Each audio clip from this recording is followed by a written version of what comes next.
Hi, it's Nik and Adinah Johnson. Hello? That's Nik. I'm Adinah. Yes. And we wanted to come today and have a quick video about gratitude and some of the things that we're grateful for during this pandemic, because we know that it's a really rough time for most people, and we're in the house and homeschooling and can't leave and just everything that's around what's happening right now. And what I've been doing with our children is asking them at random times, what are you grateful for today? Either when it's when they're going to bed, or like during the day, just ask them, what are you grateful for? And I think it's so important that we share gratitude. And so we wanted to share some gratitude with you guys. Yes. Research shows that just simply individuals that have gratitude experience just better overall health and well-being. So we have to be mindful of the importance of gratitude and how we can and should apply it in our lives on a daily basis. So Absolutely. So the first thing I want to say, and this is always our son, he always says this one, but he always says he's grateful for our family. And I agree, because we're in the house, but we're not like really at odds with each other. We're really comfortable and we're enjoying ourselves. We're enjoying this time being home.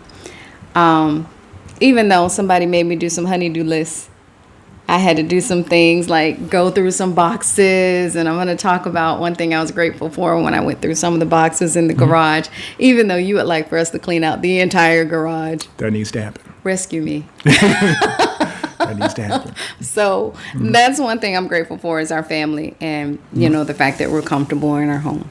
Yeah. I am thankful for employment. Okay.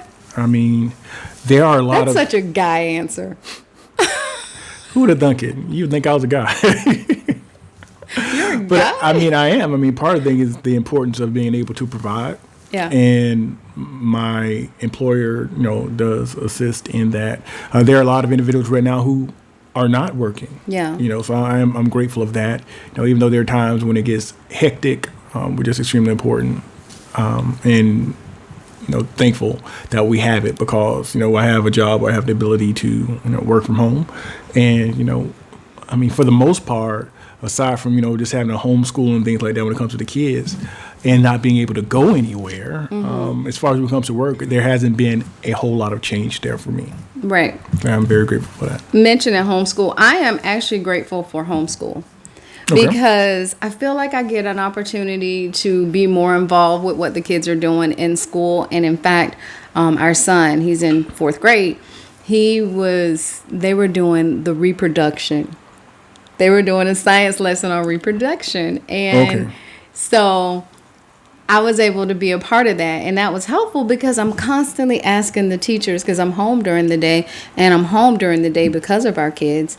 And I'm constantly asking the teachers to call me in. So you're home during the day for accessibility. Yeah. You're not home because of the kids. You're home because you want to be available for the kids if they need you, if you want to go and volunteer and things like that. Right? Yeah. And I've always asked the teachers, hey, call me. I can come in and help with the kids. And I think the kids really enjoy it. Not just our kids, but the other kids kind of enjoy that adult person that's there and playing games. I mean, I was a youth counselor for 14 years.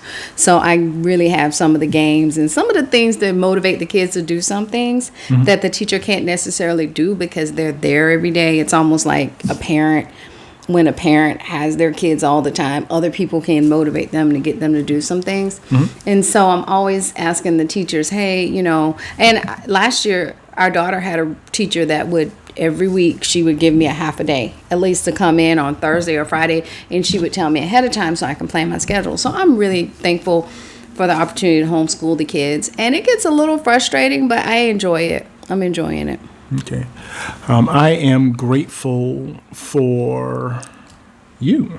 I'm grateful that I have a spouse that I can, during these very uncertain times, somebody I can confide in and tell them sometimes, when I am struggling to make sense of things, how I can let you know that, there might be a particular time where I feel like I don't have the answers. Yeah. So someone who I can go to and talk about those situations, and also the ability to be okay with being that transparent and not being concerned about any repercussions or anything being held against me. Yeah. So I'm grateful for that.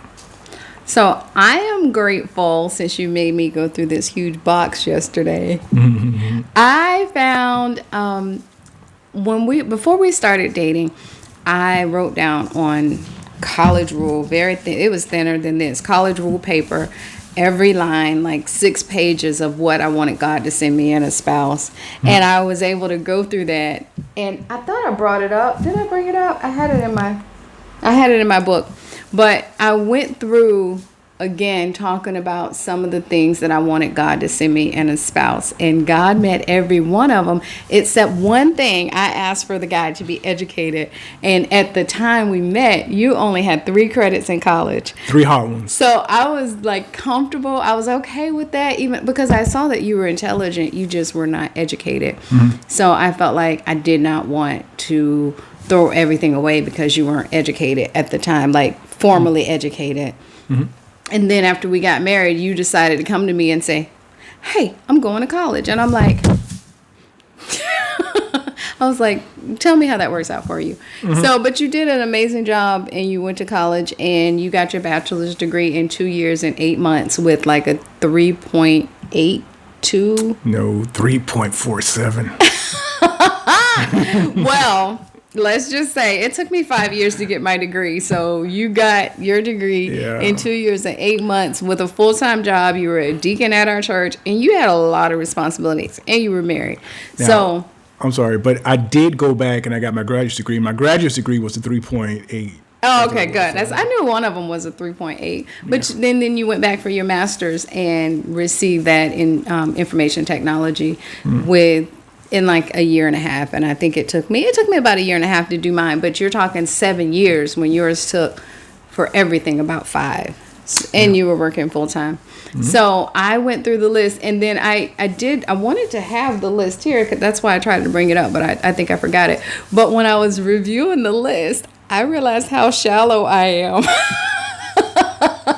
I didn't say it. Because on the list, I was like, ooh, you are so shallow.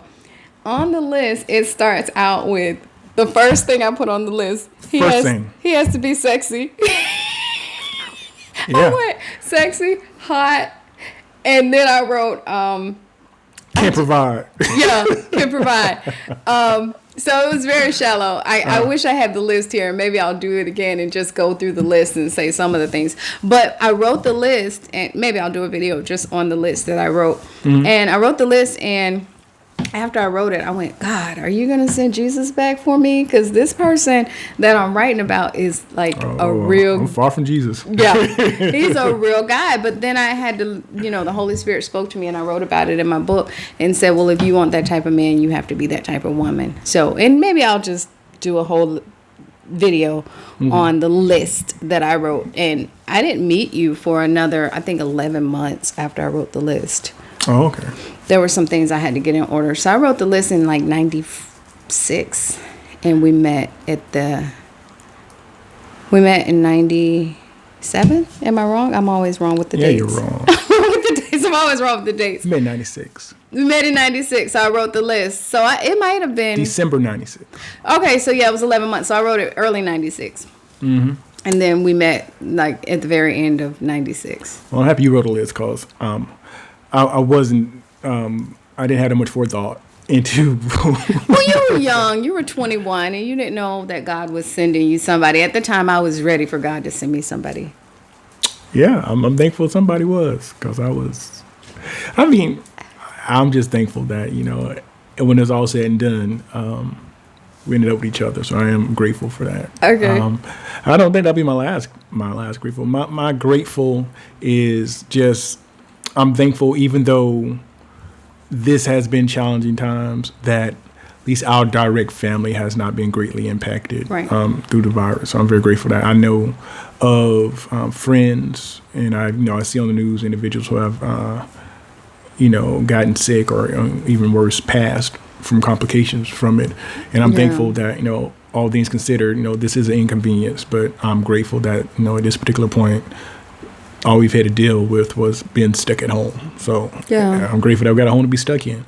Yeah. So that's definitely it. One more gratitude. I'm grateful that we have the enclosure, the outside area that we just built. No, I was going to say that one, but I was like, about a year ago. If we didn't have an enclosure, like an outside area, kind of inside but out, if we didn't have that, we'd probably be going stir crazy in the house. It feels like you're in a completely different place when we go out there. So I'm very thankful for that. So that's it. So I think that kind of gives our gratitude, exercise, brings it to an end. But at the same time, I know gratitude, I mentioned before, is important. I mean, I know some individuals, they're really big in gratitude. They have gratitude journals and things like that. Even no matter what happens, every day we have something to be grateful for. Yeah. If it's nothing more than just being happy to see another day. Yeah. So that's it. So we want to be mindful of that. So the shout out I have for our video, you guys know we try to do a subscriber shout out every video, and the one that we have today is Dr. Shonda Housley. Yes. And we're so grateful. She shares our videos and say positive words, and so we're grateful for that. Yes, thank you very much. We appreciate you and your willingness to just go and, like Adinah said, share our content with other individuals out there and to endorse us, in sharing that. So we appreciate that as well. So we're going to wrap this up now. Yep. We're going to ask you, if we have not, to like, share, and subscribe like the good doctor does. And make sure to take care of yourself and keep loving one another.